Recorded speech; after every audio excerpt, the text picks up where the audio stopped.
बातें करते हम खेतों की और उसके रखवाली की। हम बीजों की बातें करते उत्तम जल संसाधन की। हम तकनीकी बातें करते फसलों के उत्पादन की। हर किसान का सपना सच हो जीवन सुखद बनाने को। गाँव-गाँव के हर आंगन का प्यारा सा ये दर्शन। कृषि दर्शन, कृषि दर्शन, कृषि दर्शन, कृषि दर्शन, कृषि दर्शन, कृषि दर्शन, कृषि दर्शन, कृषि दर्शन। किसान भाई बहन नमस्कार, जोहार। कृषि दर्शन कार्यक्रम में रौरमन के बहुत बहुत स्वागत है। किसान भाई बहन जैसन कि रौरमन जानीला कि हर हफ्ता हम रौरमन ले नवा और बेस जानकारी लेके आवीला। आज मैं रौरमन ले नवा और बेस जानकारी लेकर ही, लेकिन किसान भाई बहन जानकारी लेवे कर आगे चलू हमरे देखा थी कृषि समाचार। नमस्कार, कृषि समाचार में आपका स्वागत है। मैं हूं अर्चना। आइए देखते हैं आज कृषि समाचार में क्या है खास। मत्स्य प्रशिक्षण शिविर से प्रशिक्षण प्राप्त कर राज्य के मत्स्य पालक हो सकते हैं लाभान्वित। दलहनी और तेलहनी फसलें भूमि को बनाती है उपजाऊ। कंपोस्ट निर्माण को आसान करता है प्लास्टिक टेट्रा बर्मी बेड। राज्य के मत्स्य पालकों के लिए केंद्र प्रायोजित और राज्य प्रायोजित कई प्रकार की लाभकारी योजनाएं चलाई जाती हैं, जिनमें से एक है निःशुल्क 5 दिवसीय प्रशिक्षण शिविर की। राज्य के मत्स्य कृषक, मत्स्य मित्र, मत्स्य बीज उत्पादक और मछली पालक इस प्रशिक्षण का हिस्सा बनकर लाभान्वित हो सकते हैं। राज्य के मत्स्य कृषक, मत्स्य मित्र, मत्स्य बीज उत्पादक और मछली पालकों के लिए मत्स्य किसान प्रशिक्षण केंद्र शालीमार धुरवा रांची में अलग अलग समय में प्रशिक्षण शिविरों का आयोजन किया गया है। इस प्रशिक्षण शिविर में 5-5 दिनों का एक बैच होगा। एक बैच में 10 प्रशिक्षु होंगे। इस प्रशिक्षण शिविर में मछली पालन की नई तकनीकों और विधियों से प्रशिक्षुओं को अवगत कराया जाएगा। प्रशिक्षुओं को प्रतिदिन 200 रुपए के हिसाब से 5 दिन का कुल 1000 रुपए मानदेय और आने जाने का किराया विभाग द्वारा दिए जाने का प्रावधान भी है। इच्छुक मछली पालक इस प्रशिक्षण का लाभ उठा सकते हैं। हमारे राज्य में बहुत सारे किसान भाई एकल फसल यानी वर्ष में केवल एक फसल धान की ही लेते हैं और बाद के पूरे वर्ष खेत खाली छोड़ देते हैं। कृषि विशेषज्ञों के अनुसार ऐसा करने से भूमि की उपजाऊ क्षमता खत्म हो जाती है। इसलिए धान काटने के बाद रबी में दलहनी और तेलहनी फसलें खेत में अवश्य लगानी चाहिए। इससे खेत की मिट्टी में कई प्रकार के पोषक तत्वों का विकास होता है और लगाए गए फसलों की पैदावार बेहतर होती है। मसालों में मिर्च हमारे झारखंड में प्रमुख रूप से उपजाई जाती है। वर्तमान समय में मिर्च की पूसा ज्वाला और स्वर्ण तेजस्वी नामक प्रभेदों की बुआई कर कृषक लाभान्वित हो सकते हैं। मिर्च के ये प्रभेद झारखंड की जलवायु एवं मिट्टी में बेहतर उपज देने में सक्षम है। कद्दू, करेला, झिंगी जैसी लत्तेदार सब्जियों की बेहतर पैदावार के लिए फसल को सड़न गलन की समस्या से बचाना चाहिए। इसके लिए लत्तर को झाड़ पर या मचान बनाकर उस पर चढ़ाना चाहिए ताकि आने वाले फलों का संपर्क मिट्टी से ना रहे। साथ ही फूल आने के समय बोरॉन दवा का छिड़काव करना बेहतर होता है, जिससे फलन सही तरीके से हो।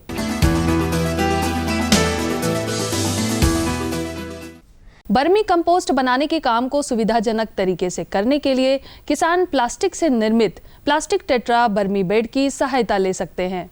यह बेड हल्के होने के कारण कहीं भी लाया ले जाया जा सकता है। बर्मी कंपोस्ट बनाने के लिए प्लास्टिक टेट्रा बर्मी बेड एक बहुत ही उत्तम उपकरण है। आमतौर पर किसान कंपोस्ट निर्माण के लिए पक्के बेड का निर्माण कराते हैं, जो इस उपकरण की तुलना में महंगा होता है, साथ ही बहुत स्थान घेरता है। इसके बनिस्पत प्लास्टिक टेट्रा बर्मी बेड बहुत सुविधाजनक होता है।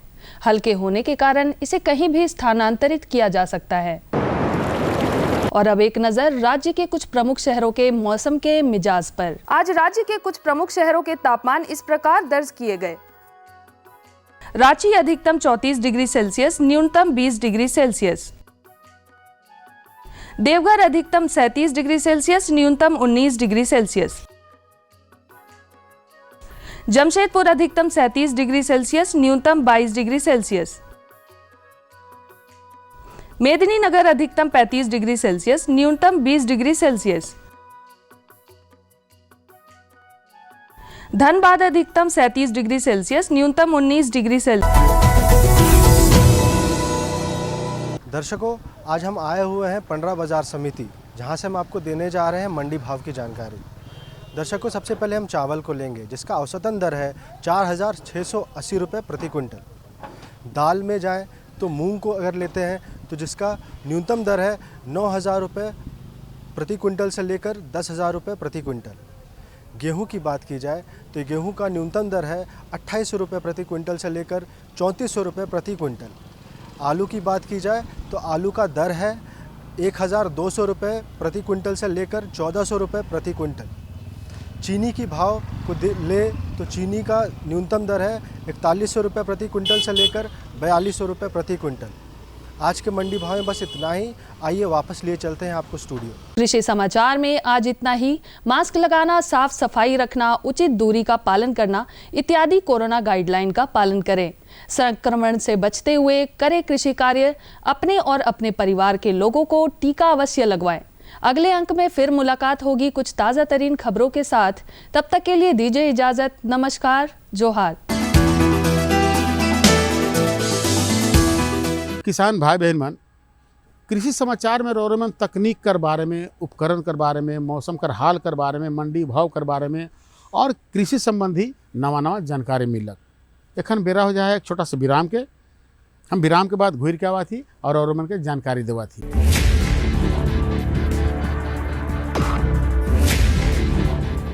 भोजन, जल और शुद्ध वातावरण हमारे जीवन का मुख्य आधार है और कृषि इसका मूल स्तंभ। पिछले 60 वर्षों में विज्ञान आधारित कृषि का व्यापक प्रसार हुआ है। साथ ही कृत्रिम संसाधनों के बढ़ते प्रयोग से कृषि की सतत क्षमता पर चिंताएं बढ़ी हैं। प्रधानमंत्री श्री नरेंद्र मोदी जी के दूरदर्शी नेतृत्व के अंतर्गत रसायन मुक्त जैविक खेती एक महत्वपूर्ण प्रयास है। रसायन मुक्त जैविक खेती को बढ़ावा देने के लिए 5 वर्ष पूर्व सरकार ने परंपरागत कृषि विकास योजना तथा उत्तर पूर्व भारत में जैविक मूल्य श्रृंखला योजनाएं आरंभ की। ऑर्गेनिक फार्मिंग को देश भर में बढ़ावा देने के लिए सरकार अनेक प्रयास कर रही है। इसके लिए परंपरागत कृषि विकास योजना के तहत काम किया जा रहा है। न सिर्फ ऑर्गेनिक फार्मिंग को बल दिया जा रहा है, बल्कि उसके लिए वैल्यू एडिशन और मार्केट की व्यवस्था भी की जा रही है। भारत सरकार एवं किसानों के सम्मिलित प्रयासों से आज देश के लगभग 36 लाख किसान 38 लाख हेक्टेयर क्षेत्र में जैविक खेती कर रहे हैं। इसके अतिरिक्त हमारे देश के अनेक ऐसे क्षेत्र हैं जहां आज भी पारंपरिक जैविक खेती हो रही है। इन पारंपरिक जैविक क्षेत्रों को जैविक प्रमाणीकरण सुलभ कराने हेतु पीजीएस के अंतर्गत लार्ज एरिया सर्टिफिकेट का प्रावधान किया गया है। इस प्रक्रिया की विशिष्टता ये है कि इसमें प्रमाणीकरण मात्र 2 से 3 महीनों में हो जाता है, जबकि सामान्य परिस्थितियों में इसमें 2 से 3 वर्ष का समय लगता है। अंडमान निकोबार केंद्र शासित प्रदेश के कार निकोबार एवं नैन काउरी द्वीप समूह देश के सर्वप्रथम ऐसे प्रमाणीकृत जैविक क्षेत्र हैं। अभी हाल ही में संपूर्ण लक्षद्वीप को जैविक खेती के रूप में प्रमाणित किया गया है। वर्ष 2016 में सिक्किम राज्य पूर्ण जैविक कृषि राज्य के रूप में प्रमाणित हो चुका है। सुदूर उत्तर में हिमालय श्रृंखला के बीच स्थित लद्दाख ने भी पूर्ण जैविक के लक्ष्य की ओर बढ़ना शुरू कर दिया है। जैविक उत्पादों को बाजार सुलभ कराने तथा किसानों की उपभोक्ताओं तक पहुंच बनाने के लिए एक समर्पित जैविक खेती पोर्टल भी बनाया गया है। जैविक खेती पोर्टल के जानकारी मंच और विपणन मंच के माध्यम से किसानों को उच्च गुणवत्ता उत्पादन तथा बाजार उपलब्ध कराया जा रहा है। आशा है देश के सभी राज्य अपने जैविक क्षेत्रों का विस्तार करेंगे और देश में जैविक कृषि क्रांति को मजबूत करने में योगदान देंगे। जैविक उत्पादों की देश और विदेशों में बढ़ती मांग तथा जैविक उत्पादों का बढ़ता बाजार, किसानों की उपभोक्ताओं तक पहुंच तथा जैविक एफपीओ द्वारा जैविक कृषि व्यापार में भागीदारी हमारे किसानों को अपनी आय बढ़ाने का अवसर दे रहा है। पिछले 5 वर्षों में जैविक कृषि उत्पादों का निर्यात दोगुने से अधिक बढ़कर 7,000 करोड़ रुपए से अधिक का हो गया है। और इसमें प्रतिवर्ष 20% से अधिक की वृद्धि हो रही है। उम्मीद है पारंपरिक क्षेत्र के किसान भी इस बढ़ते बाजार से लाभान्वित होंगे और जैविक कृषि आंदोलन को आगे बढ़ाएंगे। किसानों की मुस्कान समृद्ध हिंदुस्तान की है पहचान।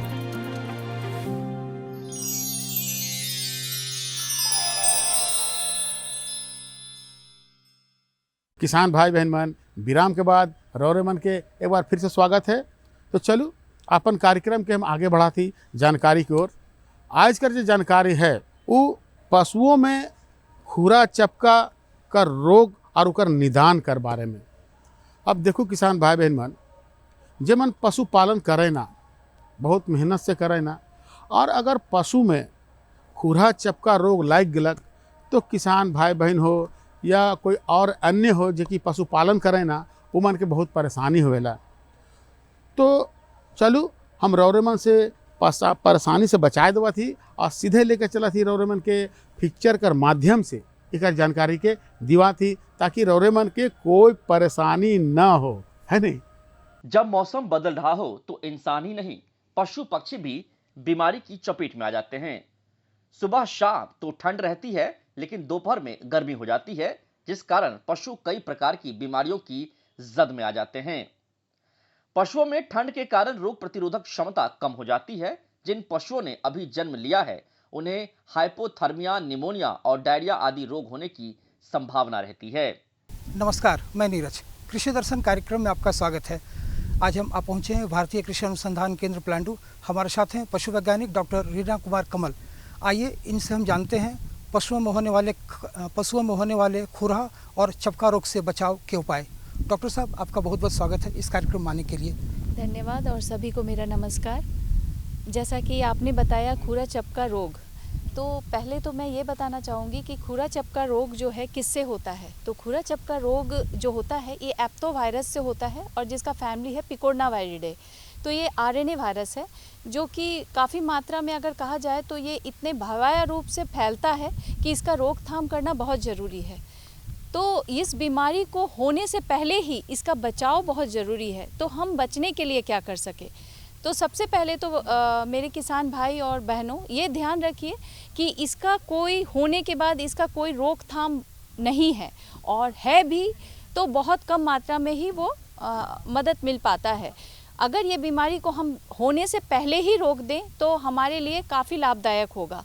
तो हम इसे रोकने के लिए क्या कर सकते हैं, तो सबसे बेहतरीन तरीका है इसका टीकाकरण। तो आप जो FMD इसको कहते हैं, अंग्रेजी में फुट एंड माउथ डिजीज़ कहते हैं और हिंदी में कहते हैं खुर पका और मुंह पका। इसमें क्या होता है, ये नाम से ही पता चलता है कि इसमें खुर और मुंह पक जाता है। पकने का अर्थ मतलब है कि जो फुंसियाँ होती है वो पहले फुंसी मुंह में खुर के बीचों में होती है और इसके बाद वो पक कर फट जाती है, जो कि घाव का रूप ले लेती है। तो इसको रोकने के लिए हम टीकाकरण करते हैं। तो टीकाकरण कब करते हैं, टीकाकरण 3 महीने की उम्र और उसके ऊपर ही के बच्चों को किया जाता है। पहला टीकाकरण 3 माह पे या उससे ऊपर उम्र पे, और पहले टीकाकरण के जस्ट 1 महीने के बाद आप उसका बूस्टर दें और फिर 6 महीने के अंतराल पर आप इसको रीवैक्सीनेशन कर सकते हैं। तो मेरे किसान भाइयों, ये जो मैंने कहा कि टीकाकरण इसका एकमात्र सहारा है जो ये बीमारी को आने से रोक दे। लेकिन अगर किसी कारणवश ये टीकाकरण आप नहीं करवाते हैं या आपके यहाँ फेलियर हो जाता है टीकाकरण और खुर पका मुंह पका आपके पूरे गांव में आ जाता है, तो किसान भाइयों उस समय भी आपको घबराने की ज़रूरत नहीं है। आप गांव के बाहर कहीं एक जगह जहाँ पे खाली स्थान हो, जहाँ किसी भी जानवर का आना जाना, आदमी का आना जाना कम हो, उस स्थान पे आप मिट्टी या बालू फर्श पर बिछा दें और जो भी आपके गाय और बकरियां या बछड़े जो भी इससे संक्रमित हुए हैं आप उनको वहां पहुंचा दें। उनको यहाँ पहुंचाने का मतलब अर्थात यही है कि हम जो है स्वस्थ पशु से उनको बाहर अलग कर रहे हैं। जानकार कहते हैं कि गर्मी हो या सर्दी की शुरुआत, रोग बहुत तेजी से फैलते हैं। इससे पशुओं की जान भी जा सकती है। ये रोग वायरस से फैलता है। ये विषाणु हवा में होते हैं और हवा के द्वारा ही जीभ, मुंह, आंत, खुर, थन, खुले घाव से पशु के खून में पहुंच जाते हैं। इस रोग का कोई निश्चित उपचार नहीं होता है। मुंह और खुरों के घावों को पोटाश और फिटकरी के पानी से धोना चाहिए। एंटीबायोटिक इन्हें जरूर देनी चाहिए। जिस घर में हुआ है वहाँ ब्लीचिंग का प्रयोग करें, चूना का प्रयोग करें, और जिस जानवर को अगर हो गया है तो आप 1% पोटासियम परमैंगनेट KMNO4 से, उसको हम लाल दवा भी कहते हैं, उससे बछड़ों के और गायों के जिनको हो गया है और मुंह में छाले आ गए हैं तो उनसे धो लें। पैर को आप 2% कॉपर सल्फेट से धो सकते हैं। जानवर के घर के बाहर फुट बाथ लगा सकते हैं। फुट बाथ में आप एंटीसेप्टिक सॉल्यूशन डाल सकते हैं, KMNO4 का सॉल्यूशन डाल सकते हैं। घर के सारे जो भी इस्तेमाल में आए वाले वस्तु हैं उसको आप सोडियम कार्बोनेट के सॉल्यूशन से आप धो सकते हैं।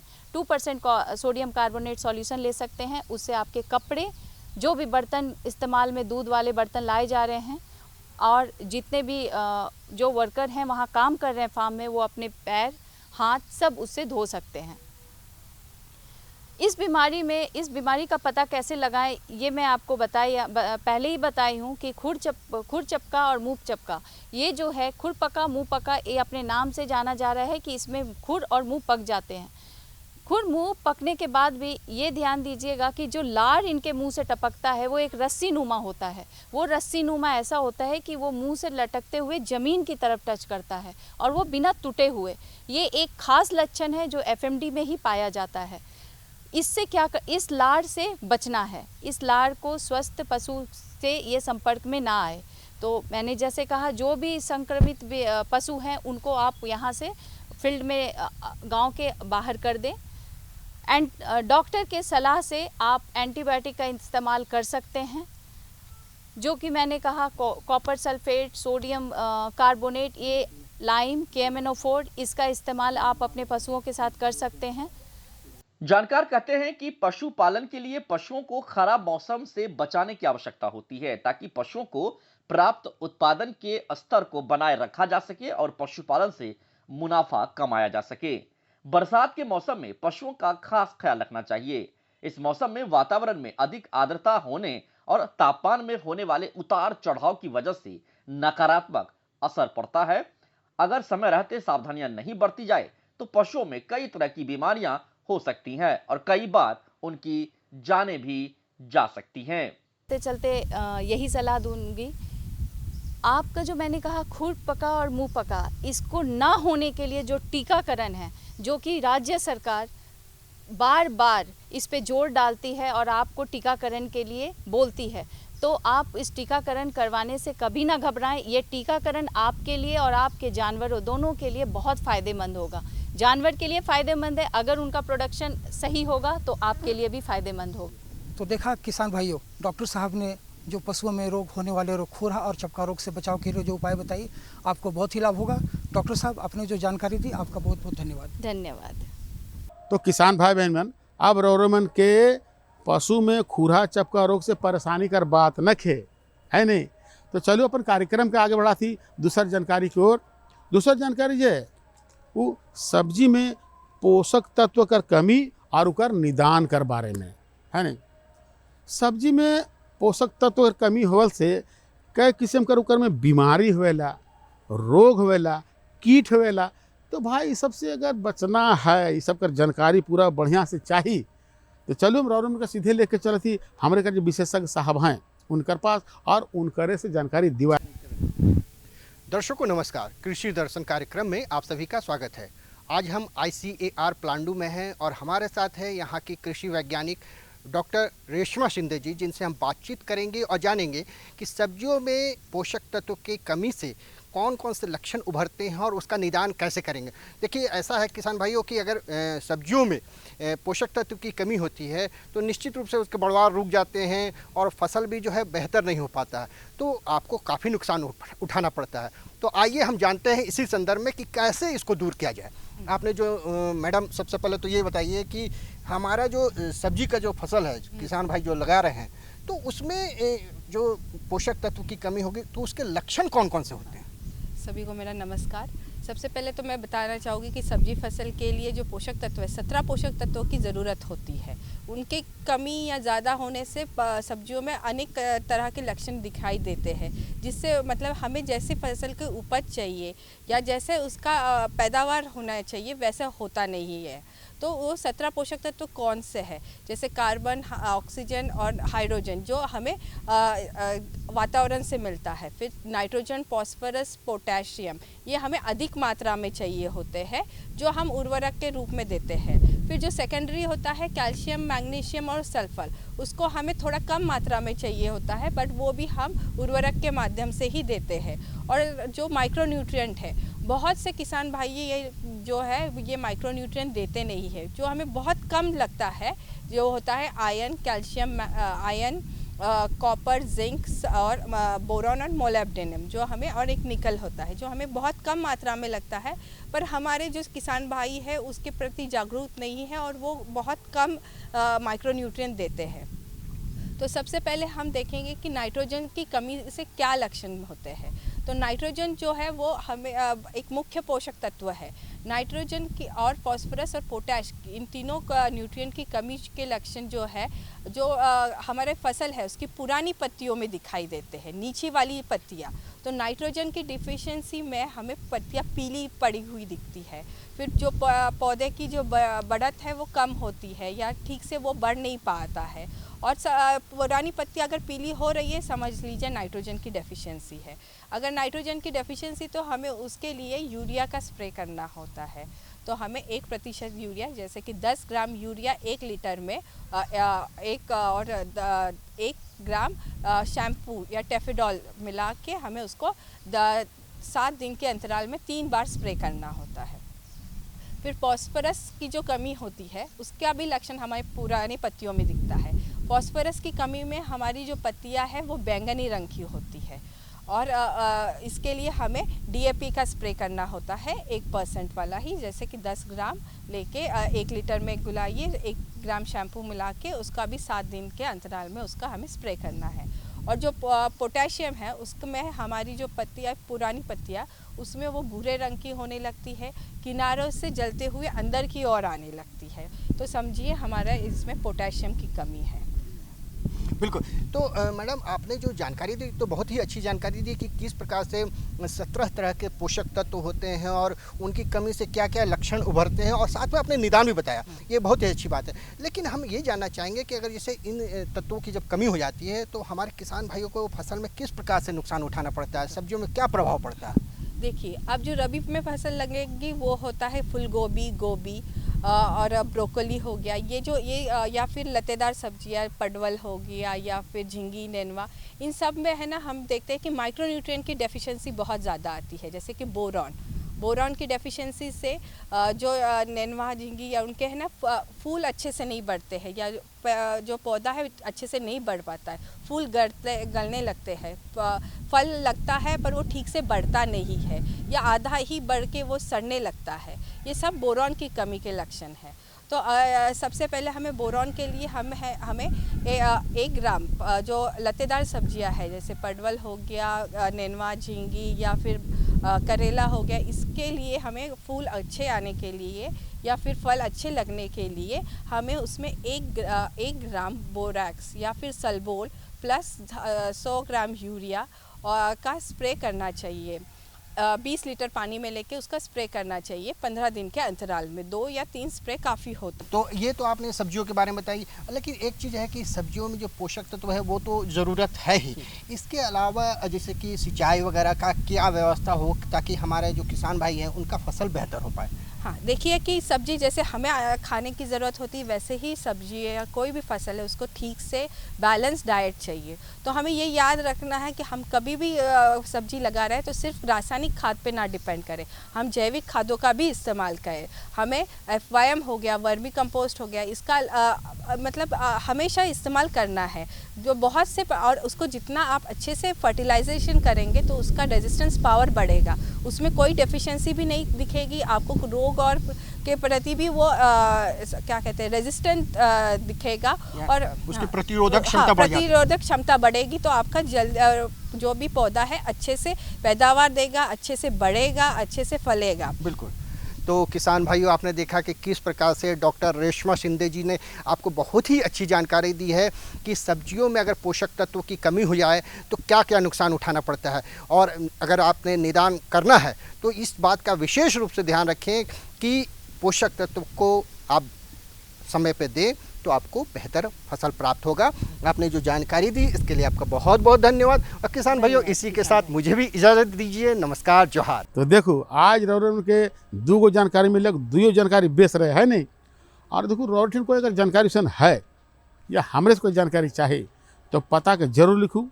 पता है कार्यक्रम कृषि दर्शन द्वारा केंद्र निदेशक दूरदर्शन केंद्र रांची रोड रांची, और पिन कोड संख्या है 834001।